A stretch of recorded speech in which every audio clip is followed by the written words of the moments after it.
I've been really interested seeing online on various different platforms. There are a few women that are actually banging the drum on if you really want a man to open up, you as the woman have to be ready to hear what he has to say. Because I've found in my experience, and this is one personal, like my own personal experience from relationships I've had, and it's something that's come out of my therapy, is that I will forego saying what I really think through the worry of hurting the other person, knowing that if they were to say the same to me, I feel like I can take it a little bit more. Now, that's probably due to the fact that I've come from the world of professional sport where almost every corner you're turning, you're finding some sort of criticism.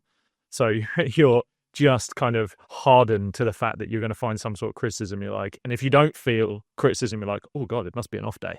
But I used to withhold saying what I really felt because I was like, if I'm to say what you're saying to me, then I feel it's going to be received in a very different way. I'm going to be vilified for saying it. It's that's what it's about. I mean, I sympathize so much with that. I think I've been in the exact same boat as you, where I've had like things that former girlfriends have done that upset me, and I won't tell them, or maybe I will tell them, you've done X and Y that really upset me, and then they'll get upset, and then they'll sometimes even start crying to the point where I then have to apologize to them for having told them that what they've done has upset me, and I'm so sorry that you doing this thing has upset me. I was like, oh, I'm never going to tell you anything ever again. And I feel like I mean, again, it's like a lot of people asking men to talk, but they're not ready to hear what they've got to say. Just more generally speaking, we're not ready to hear that 1 in 3 abuse victims is a man. Like, we're not ready for that conversation. So stop telling these men to talk when we've proven ourselves totally unfit to listen to what men are already telling us. And although we talk about girlfriends and stuff, I think that does scale up. I think there's a lot of people that are just not ready to hear what men have got to say. Or they're only willing to let men talk along a very narrow set of sort of politically convenient talking points, like a scripted sort of outlet. And I don't know. And people say that, oh, I want a boyfriend that can cry. And I'm sure a lot of people do. But when they say that, I think that what they mean is that a boyfriend that can watch a sad film and, shed a few tears and be like, oh, they don't want some a man who's ugly crying, talking about his traumatic childhood, just like literally bored. No, they don't want that. I don't think women do want that. Well, they want the previous one, the poetic Hollywood style crying man, not the ugly the man in the fetal position who you mentioned. And that's a shame. And I feel like a lot of men feel that, and a lot of men don't feel safe to talk about it unless it's with other men in the way you described. Yeah, I couldn't agree more. I think we've hit this. I don't know whether you feel like we're at a bit of a tipping point, because I also see young women now also talking about that they do want those sort of old traditional values of a man, to be protector, to be strong.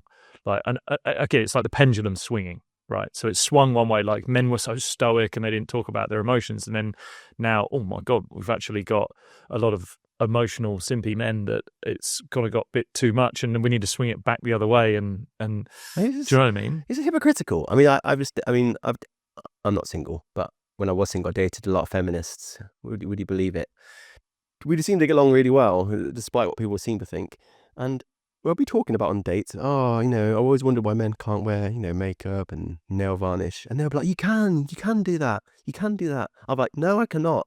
If I'd sat down on a date with a full face of fucking makeup and mascara and lipstick, you would be gone. Don't tell me men can wear makeup.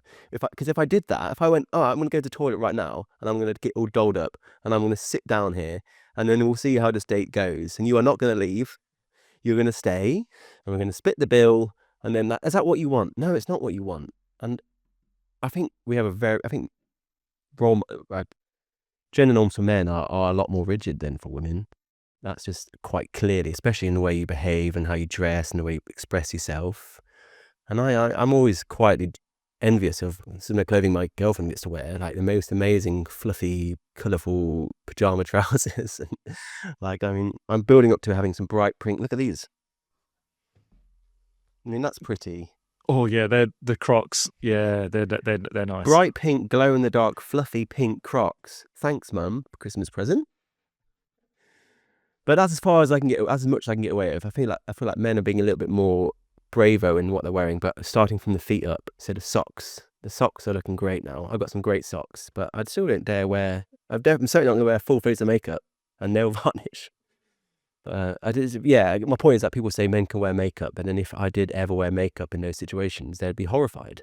So no, we can't wear makeup. If you enjoyed that clip with George and you want to enjoy the full episode, all you got to do is head right here.